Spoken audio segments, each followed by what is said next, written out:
Bonjour à tous et merci de nous rejoindre à votre session d'information sur Afri7 Info. Au Burkina Faso, le lieutenant-colonel Zida, chef de la transition, s'est entretenu mardi avec les chefs religieux et traditionnels à Ouagadougou, la capitale, en vue de trouver les solutions appropriées à la crise politique du pays. Alex Mokhtar. Le chef militaire de la transition au Burkina Faso a eu des entretiens avec les chefs religieux et traditionnels à Ouagadougou mardi pour tenter de résoudre la crise politique du pays. Prenant la parole après sa rencontre avec le lieutenant-colonel Zida, le Moro Naba, chef suprême des Mossi, ethnie majoritaire du Burkina, a estimé que l'armée doit faire tout son possible pour ramener la paix dans le pays. Rappelons que le président Blaise Compaoré a démissionné vendredi après 27 ans au pouvoir et s'est réfugié en Côte d'Ivoire suite à des protestations violentes qui ont causé son éviction du pouvoir. Le nouvel homme fort du pays des hommes intègres, le lieutenant-colonel Isaac Zida, s'est entretenu ce mardi avec les représentants de la société civile et des syndicats et aussi les dirigeants des partis. Le nouveau chef de la transition au Burkina Faso a encore redit sa volonté de permettre la remise du pouvoir aux civils. Reportage. Le lieutenant-colonel Isaac Zida a continué mardi les pourparlers avec les représentants de la société civile, des syndicats et les dirigeants des partis politiques qui ont soutenu l'ancien président Blaise Compaoré. Plus tôt dans la journée, il a rencontré les chefs religieux et les chefs traditionnels. À l'issue de ces rencontres, le nouvel homme fort du pays a réaffirmé sa volonté de trouver avec l'opposition un cadre devant régir la transition et permettre la remise du pouvoir aux civils. L'Union africaine et la communauté internationale, pour leur part, maintiennent la pression sur les nouvelles autorités burkinabées afin que le transfert du pouvoir aux civils se fasse le plus rapidement possible sous 15 jours comme le souhaite l'Union africaine. Nous vous l'annoncions hier mardi, le chef de l'État ivoirien s'est rendu à Yamoussoukro, la capitale politique de Côte d'Ivoire, pour une visite de courtoisie et d'amitié au président déchu Blaise Compaoré du Burkina Faso. À son retour, Alassane Ouattara a déclaré que Blaise Compaoré pouvait rester en Côte d'Ivoire aussi longtemps qu'il le voudra. On en parle dans ce reportage. Le chef de l'État ivoirien Alassane Ouattara a rappelé à cette occasion les liens qui unissent la Côte d'Ivoire au Burkina Faso et ceux existants entre l'ancien numéro 1 du pays des hommes intègres et lui. Il a rendu un vibrant hommage à Blaise Compaoré pour son rôle clé dans le retour de la paix en Côte d'Ivoire dans le cadre de l'accord politique de Ouagadougou. La Côte d'Ivoire est reconnaissante au président Compaoré, a-t-il ajouté. Par ailleurs, le chef de l'exécutif ivoirien a présenté ses condoléances les plus attristées et celles des Ivoiriens aux famille des victimes au Burkina Faso. Pour lui, il faut maintenant que la transition en cours se fasse dans une atmosphère apaisée et selon l'ordre constitutionnel. En Argentine, environ 200 manifestants se sont réunis devant l'Assemblée nationale, lieu où le projet de loi sur la légalisation de l'avortement sera débattu. Les pros et les anti-avortements se sont affrontés pour défendre leurs positions respectives. Reportage. En Argentine, les pros et les anti-avortements se sont affrontés à Buenos Aires mardi alors que la chambre basse du Parlement est prête à ouvrir un débat sur la légalisation de l'avortement. Environ 200 manifestants des deux camps se sont rassemblés devant le Parlement argentin, lieu où le projet de loi sera débattu. Le projet à la chambre basse, qui a été signé par plus de 60 députés, stipule que chaque femme a le droit de décider de l'interruption volontaire de grossesse au cours des 12 premières semaines du processus de gestation. Actuellement, les avortements ne peuvent être effectués en Argentine que si la femme a été victime de viol ou si sa vie est en danger. Rappelons que jusqu'à présent, la présidente argentine Cristina Fernandez n'est pas favorable à l'avortement. Au Bénin a lieu une réunion régionale de l'Organisation mondiale de la santé qui court du 3 au 7 novembre prochain. Elle a pour objet de trouver des solutions efficaces pour endiguer l'épidémie de la fièvre Ebola. On en parle avec Alex Mokhtar. Une réunion régionale de l'Organisation mondiale de la santé se tient depuis lundi à Cotonou et ce jusqu'au 7 novembre prochain. La directrice de l'OMS, Margaret Chan, présente à l'ouverture des travaux, a exprimé aux délégués sa profonde sympathie pour le peuple d'Afrique de l'Ouest qui souffre des affres du virus Ebola. Tout en décriant le fait que l'Afrique a eu à souffrir de très mauvais conseils en matière de développement, Madame Chan a souhaité que les futures solutions aux problèmes de l'Afrique soient uniquement des solutions africaines.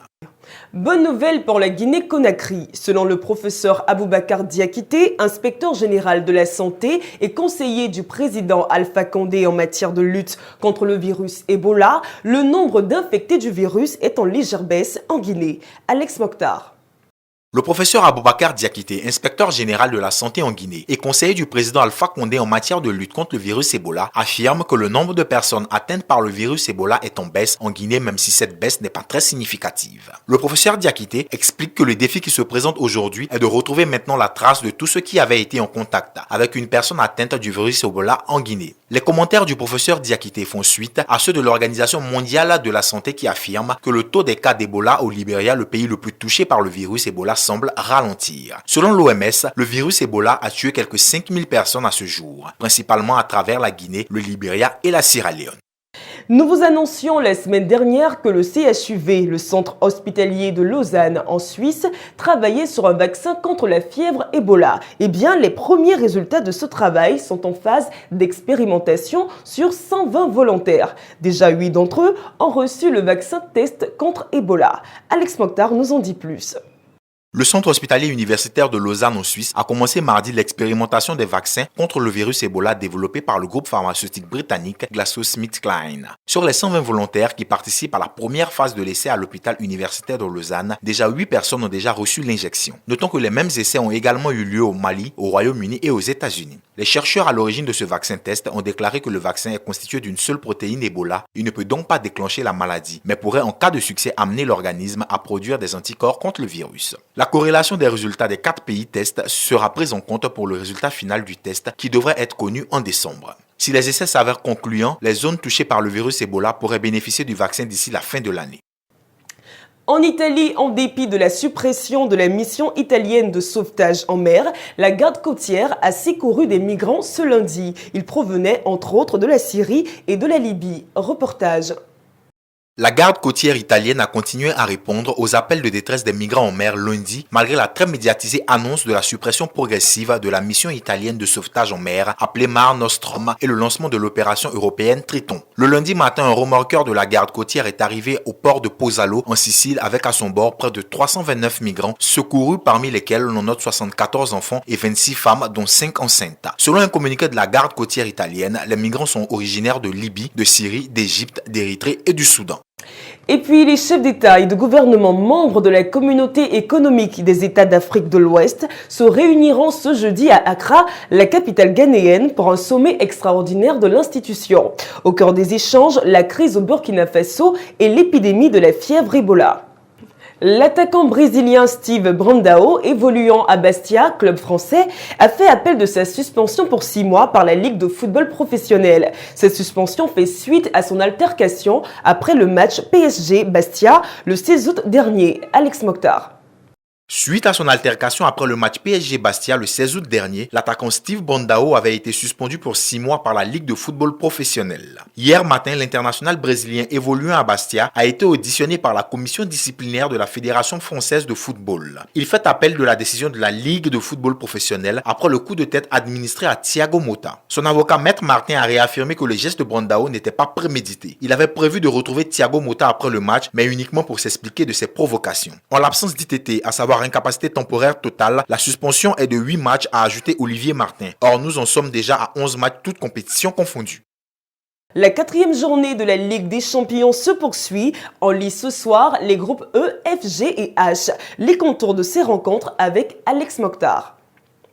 Le Bayern de Munich, qui a retrouvé ses 2 fers de lance que sont Arjen Robben et Franck Ribéry, est en roue libre en ce moment. Après le cinglant 7-1 infligé à l'AS Roma il y a 2 semaines, ils recevront ce soir Totti et ses coéquipiers pour le retour à l'Allianz Arena. Rappelons que les Allemands sont solides leaders de ce groupe E avec 9 points, suivi de l'AS Roma 4 points. Les Russes du CSKA Moscou, qui ferment la marche avec un petit point, se rendront chez les Citizens de Manchester City pour essayer d'obtenir leur première victoire. Dans le groupe F, Léo Messi et ses coéquipiers se déplaceront sur la pelouse de l'Ajax d'Amsterdam pour tenter de rafler les 3 points synonymes de qualification, pendant que le PSG, leader du groupe avec 7 points, recevra Nicosie battu à l'aller sur sa pelouse par les poulains de Laurent Blanc. Les poulains de Di Matteo, deuxième au classement de ce groupe G avec 5 points, se déplaceront à Lisbonne pour tenter de se maintenir en bonne position. De leur côté, les Blues de Chelsea, vainqueurs 4-0 au match aller, leader en championnat et premier de cette poule avec 7 points, croiseront le fer avec Maribor Lužički Stadium. Dans le groupe H, les faveurs vont en direction du FC Porto qui comptabilise 7 points, occupant du coup les rênes de la poule. Ce soir, ils se rendront en terre espagnole pour affronter l'Athletic Bilbao qui ferme la marche du groupe avec un seul point. Les Ukrainiens du Shakhtar Donetsk recevront le Bate Borisov qu'ils avaient dynamité à l'aller 7-0. Terminons ce journal par la lucarne dédiée au showbiz. Il suit les traces de son père, est-on tenté de dire, au regard de la carrière naissante de Romeo Beckham, fils de la star du ballon rond David Beckham. L'adolescent de 12 ans, lui, ne s'illustre pas brillamment au football, mais plutôt au cinéma où il est la vedette d'un court-métrage sorti le 3 novembre dernier. Des détails avec Rose Alibeda. Il n'a que 12 ans et déjà sa carrière de mannequin est prometteuse. Qui plus est, il a des atouts non négligeables. Il a le physique de son père et le sens de la mode de sa mère. Romeo Beckham, fils de David et Victoria Beckham, est la principale vedette d'un court-métrage sorti le 3 novembre 2014. On peut y voir le jeune mannequin danser derrière un rideau et par la suite dans la rue, portant un manteau et une écharpe de marque Burberry. Le film réalisé par le designer Burberry Christopher Bailey se déroule dans un contexte théâtral de Londres. Romeo Beckham a toutes les clés en main pour faire un carton en tant que top modèle. Alors, tel père, tel fils ou telle mère, tel fils, c'est à vous d'en juger. Les Jackson 5, la fratrie musicale de 5 membres, groupe culte des années 60, est en tournée en Asie. Le samedi 1er novembre 2014, le groupe musical a réalisé une compilation de leurs plus grands succès, ainsi que des classiques de leurs défunts frères Michael Jackson, lors d'un concert à Hong Kong. Le reportage de Rose Alibeda. Le samedi 1er novembre 2014, le groupe musical les Jackson 5 a réalisé une compilation de leurs plus grands succès ainsi que des classiques de leur défunt frère, le roi de la pop Michael Jackson, lors d'un concert à Hong Kong. Formé en 1960, ce multiple groupe familial s'est vu disloqué après la carrière solo de Michael Jackson. Reformés en 2012, les Jackson 5 étaient en tournée mondiale jusqu'en 2013. Ils ont remis le couvert cette année avec une tournée en Asie. L'esprit de Michael Jackson est avec nous quand nous jouons. Il nous donne beaucoup d'énergie positive et nous procure de la joie, déclare son frère Tino Jackson. Rappelons que Michael Jackson est décédé à l'âge de 50 ans d'une crise cardiaque. C'est la fin de cette session d'information. Merci de votre fidélité. L'information continue sur notre plateforme.